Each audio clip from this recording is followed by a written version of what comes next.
Braćo i sestre, Bog posjeduje svu slavu, svu ljepotu, svo bogatstvo, svu mudrost, svo znanje i svu odvojenost. Jedan čovjek može biti slavan, ali Bog je najslavniji.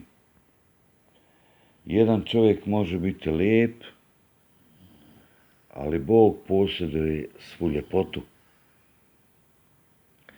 Jedan čovjek može biti mudar, ali njegova mudrost potiče iz Božje riznice. Jedan čovjek može imati veliko znanje, ali Bog je sveznajuć.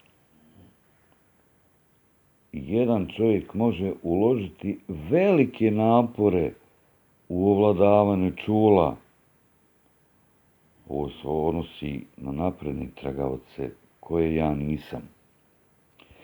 Ali Bog je odvojen od materijalnih zamki bez ikakvog napora, jer je On svevišnji njihov stvoritelj.